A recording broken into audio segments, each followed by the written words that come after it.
Well, good morning, all you lovely people, and welcome to another daily dose. And so today I want to talk about another attribute of God, namely the immutability of God. Now that's a big word, and the question is, what does immutable mean? And so let me explain by telling you a quick story. Did you know that the mute button on your TV remote was invented by a guy called Robert Adler in Chicago in 1956? It was one of 4 buttons on the Space Commander 400, which was a very fancy name for the first commercially viable TV remote.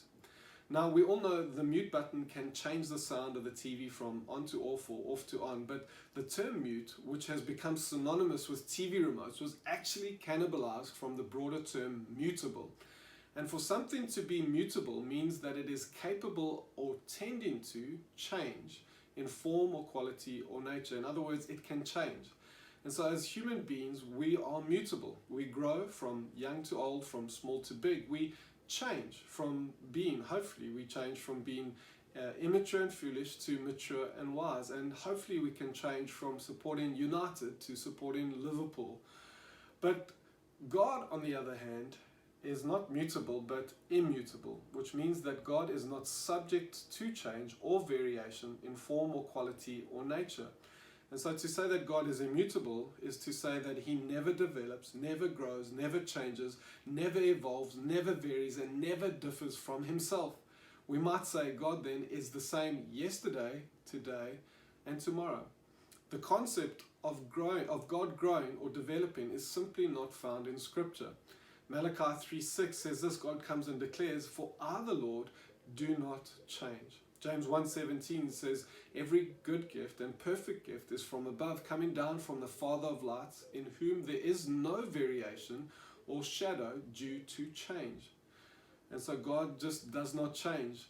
And so, for a start, God's moral character cannot change, and it cannot change for the better since he is already perfect. He has never been less holy than he is now, and he can never be holier than he is and has always been. God's moral character can also not change for the worse, since anything less than perfect holiness is no longer God.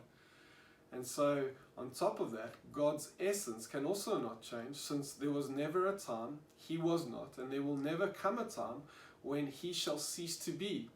And so his moral character cannot change, his essence cannot change, and his attributes cannot change, which means that whatever God's attributes were before the universe was called into existence, they remain the same now and will remain so forever. God will never and can never change or compromise or be coaxed or be manipulated or be persuaded against his will.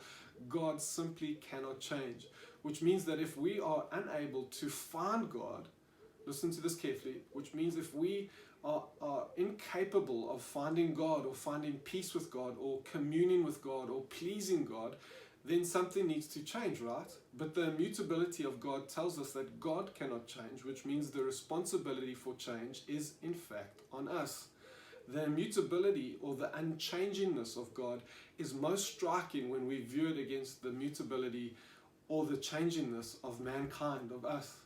In God, change is impossible, whereas in mankind, change is impossible to escape.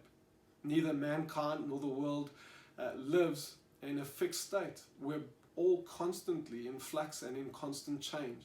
And so each person appears for a little while to laugh, to weep, to work, to play, and then to make room for those to follow in the never-ending cycle of life. And so this is the immutability of God. But the question begs asking, what use is any of this to me today? And so firstly, it means that in such a temperamental world in which people can treat us differently one day to the next, isn't it of great comfort and a source of wondrous strength to know that God does not change and treats us consistently? Secondly, and in light of the above, he feels exactly the same towards us, towards you, as he did when he sent his only begotten Son to die on the cross for mankind. He loves us the same yesterday, today, and tomorrow. Thirdly, it means that whatever God was before our current crisis that we find ourselves in, he still is today. God is still a good God. Isn't that amazing to know? Fourthly, it means that his promises from old remain true today. And so I want to end with Isaiah 41 verse 10, which says, "Fear not, for I am with you. Be not dismayed, for I am your God.